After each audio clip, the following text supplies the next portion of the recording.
Hey, what's up, guys? This is Tim, here with Dakota. Dakota, who is my brother.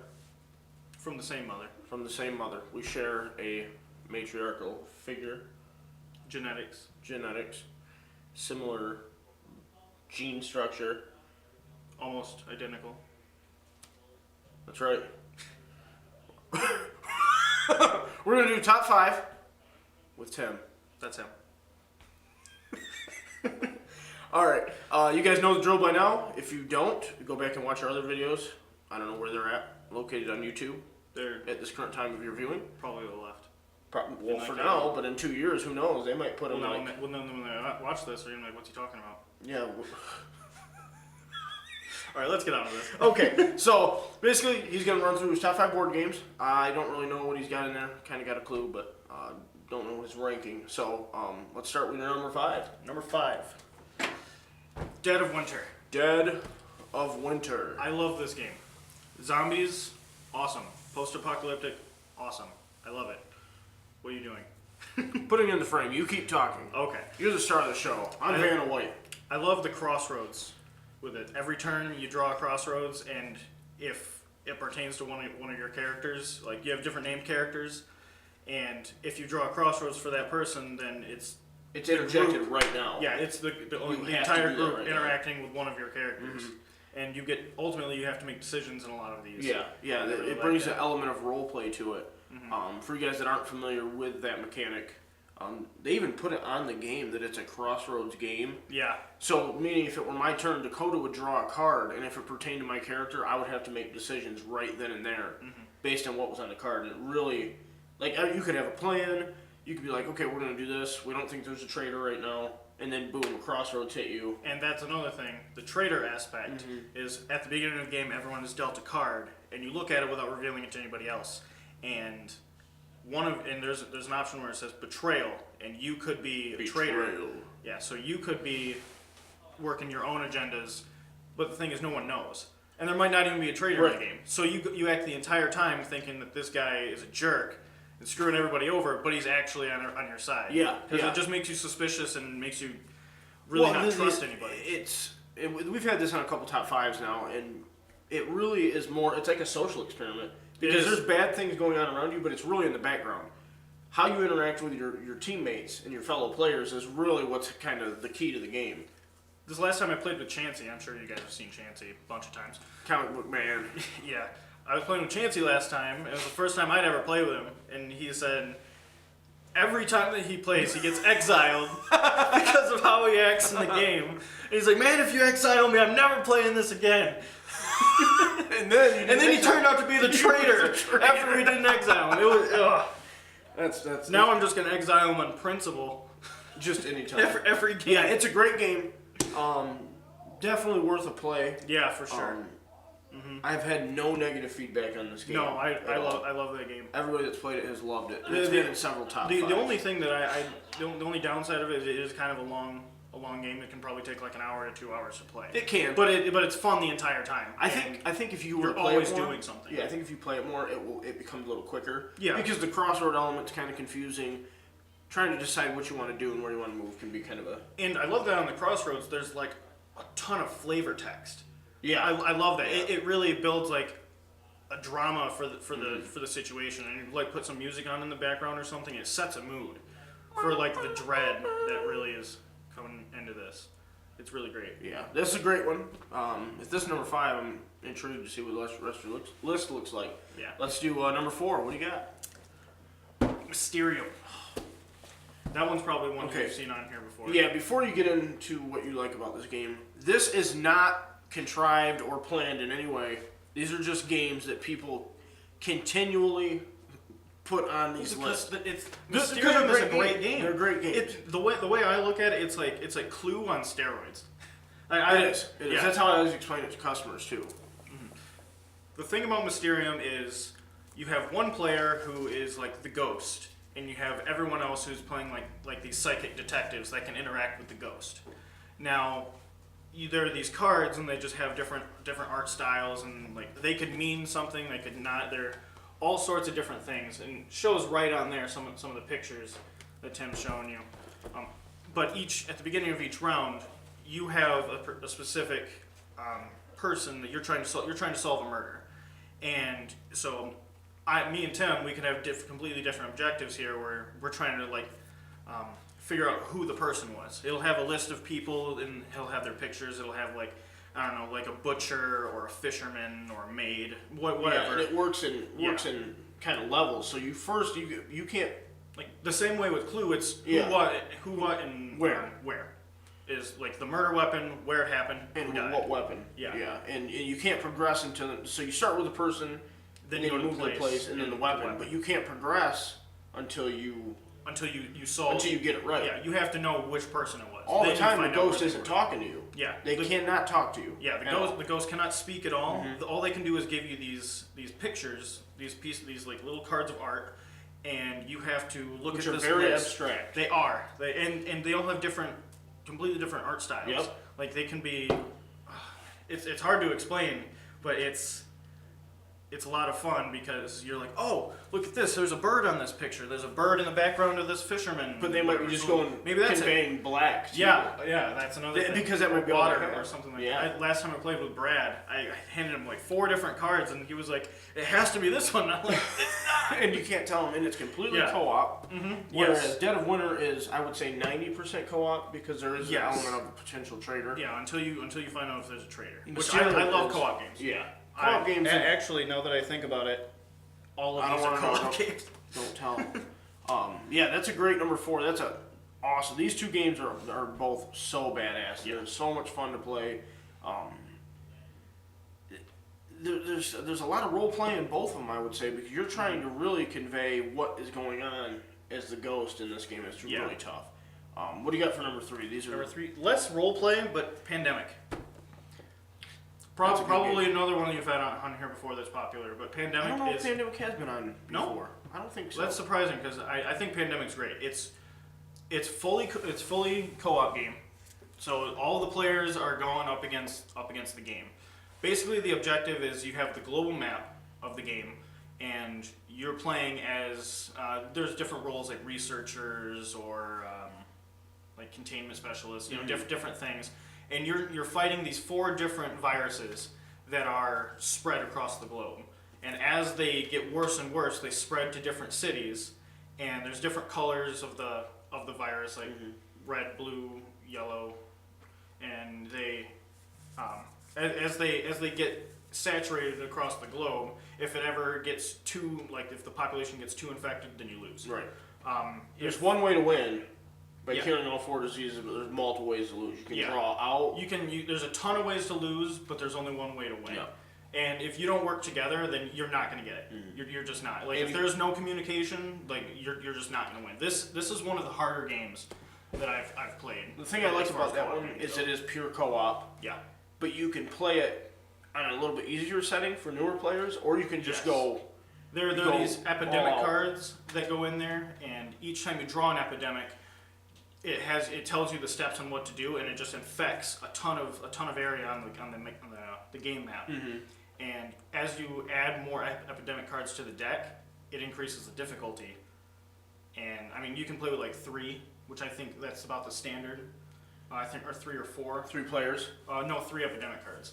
That's 6. Yeah, you can have up to 6. And 6, I don't think I've ever beaten it on 6. I don't think I have either. I played with 5, and I think I beat that once, but it was close. It was so close. We wouldn't have done it. It's a great game. I mean, one of the first games we played when we opened the store. Yeah, Pandemic. That one goes back to. We played that the first night we opened the store. Yeah. We were playing that till midnight when we first opened. That was the blast, playing with a bunch of different people, and it's a great game. Yeah. Great replayability too, because the game is never the same. Because you have all the roll cards that you deal out. You could deal randomly or just decide. Yeah, it's normally a bit easier if you decide, and that's one way to make the game a little bit easier. Yeah. But if you get dealt out random ones, because some of the rolls are a lot more useful than others. Yeah. A couple of them just really aren't that useful at all. So if you get the entire team that has those kind of ones, it can be brutal. Yeah. That's a great top 3 or 5, 4, and 3. What do you got for 2? XCOM. XCOM is another co-op game which I played in the very early days of the store. Now, Now that one is by far the hardest co-op game that I've ever played. I haven't got a chance to play it. I set up with Jesus, Brad, and Dakota. It was like the first week or so that we'd opened the store. We set this up and we played on the tutorial setting, and we got our asses handed to us on the tutorial. Because it's a 4-player game, and it's entirely against the game, co-op game, and there are 4 different roles. There's the commander, the squad leader. What was the other one? There's like the logistics person. Yeah, That does the communication person. yeah. So you have the guy that controls your troops on the ground. You have your guys that controls the planes in the air. You have the guy that controls the whole global strategy, and then you have your commander that basically divvies out the money. He controls the budget. If your guys on the ground, if you don't hire enough troops to fight, you're going to get wiped out and you're going to lose really fast. If you don't have enough planes to fight UFOs overhead, you're going to get destroyed. You're going to lose really fast. Yeah, like if you have anyone that's screwing their job up, none of it goes right at all. It's very hard, and It's a fun game to watch. Yeah, no, it's cool because it comes with a companion app. Like, so you have to have like a tablet or your phone, or they even have one for a laptop too. Mm-hmm. So you have this other screen up, and the situation. God, I can't remember the name. Basically, the communication. Yeah, the communication guy. He's sitting there with the app, and he'll shout out, squad leader, enemies in the base. And so you have like aliens attacking your base at home, and so you have to allocate troops to defend it, while also allocating troops to go do your mission. Because if you're not doing missions, then you can't complete the game. Right. The chief scientist. That's the other one. Yeah, like research and development. Yeah, stuff like because they improve your planes. They give your troops better armor, weapons, everything like that. They make things cost less. There's a lot of different roles for the chief scientist. And like without any of the roles being done to their fullest, you're not gonna get through it. Like I said, we all went through Completely it on the tutorial. co-op. Yeah, Completely co-op. we went through it on the tutorial and lost because we were learning. Right. Now with the app, like the entire game is timed. So every turn there's a time limit. You have like a 30-second period, something like that, and it's squad leader's turn. Chief scientist, back to the squad leader, commander, chief scientist. It is very hectic. Yeah, just to watch it play. Yeah, it's really fast, and you have to say you allocate your pieces, and you say done, and then they can hit the next button. But all the while the clock is still ticking. Right. Right.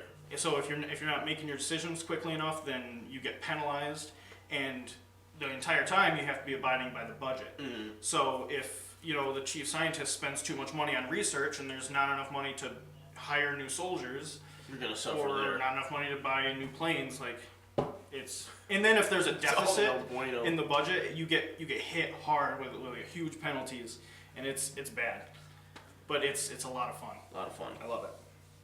Well, all right. Without further ado, My number 1, Descent.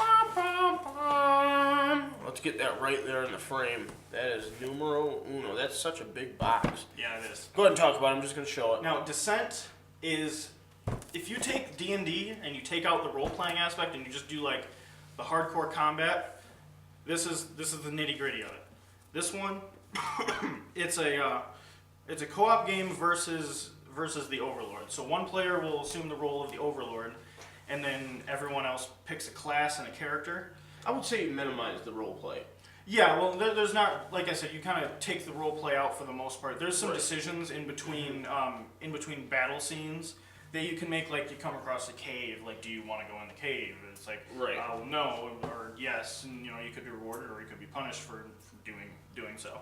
There's little things like that. Excuse me. But there's different scenarios that are set up, and it has different tiles. Some of them are like forest or a castle, cave, whatever. Very flexible. Very Yeah, flexible game. It has these scenarios are set up, and it tells you how to lay out each scenario, and it gives you the objective for each one. It tells you what the players need to be doing, and it tells you what the Overlord needs to be doing. Now the Overlord has like a list of monsters and things like that they can essentially like purchase and put into the game to become obstacles for the players. There could be like an NPC that the Overlord has to kill while the players need to protect him for a set amount of turns. Or there needs to be an object that the Overlord grabs and needs to get off the board, but they need to chase him down and kill it, and they secure the object. Different things like that. There's a lot of different ones. But the best part is your characters progress. So they go into one game and they get say you find a potion, but you don't drink it in that mission. You hold on to it and it carries over into the next mission. And then your guys, you get experience, you level up, you unlock new abilities, and the cool thing is each character, you'll have like the paladin. There's 2 different routes that a paladin can go on. There's one that focuses on like tanking, another one that focuses on healing.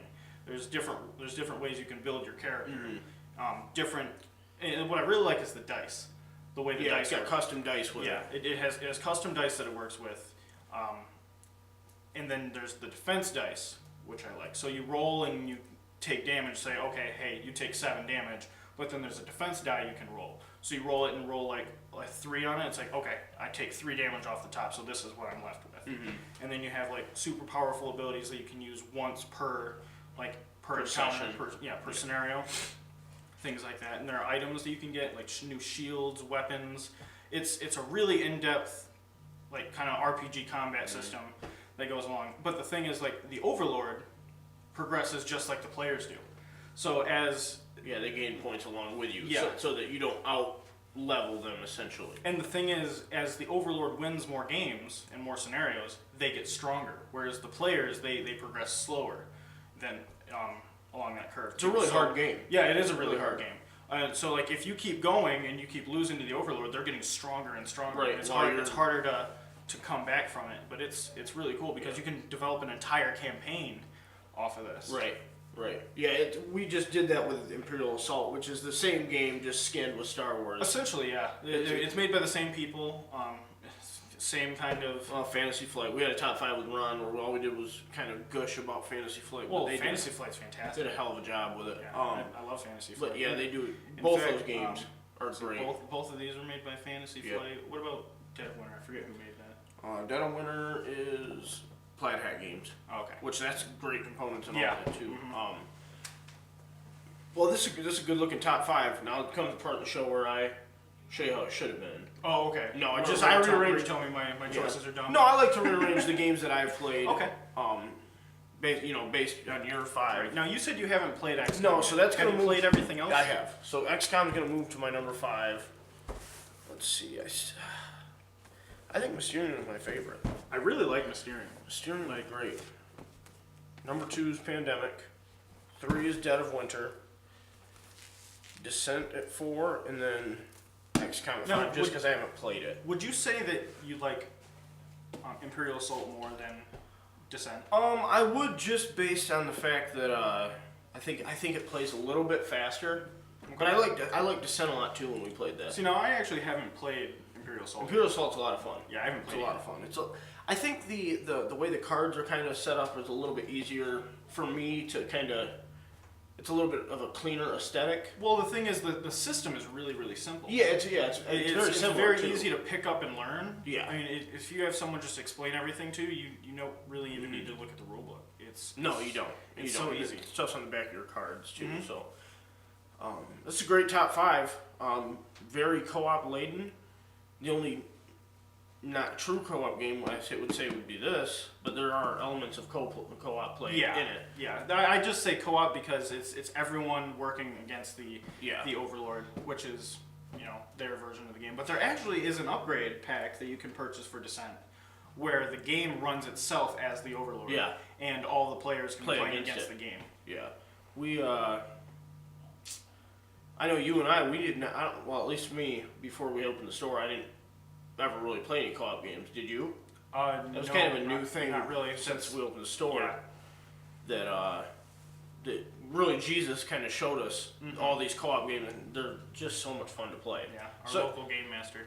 Local game master. That's right. Well, you got any last second thoughts to add to this? Play all of these. Play all of them. They are they're awesome. great. They are worth and they're all bigger box games, so they have a little bit higher price tag. But every single one of these games, Pandemic's only $40. Yeah, but Pandemic. it's only $40. But every game it was less is than that. so worth it.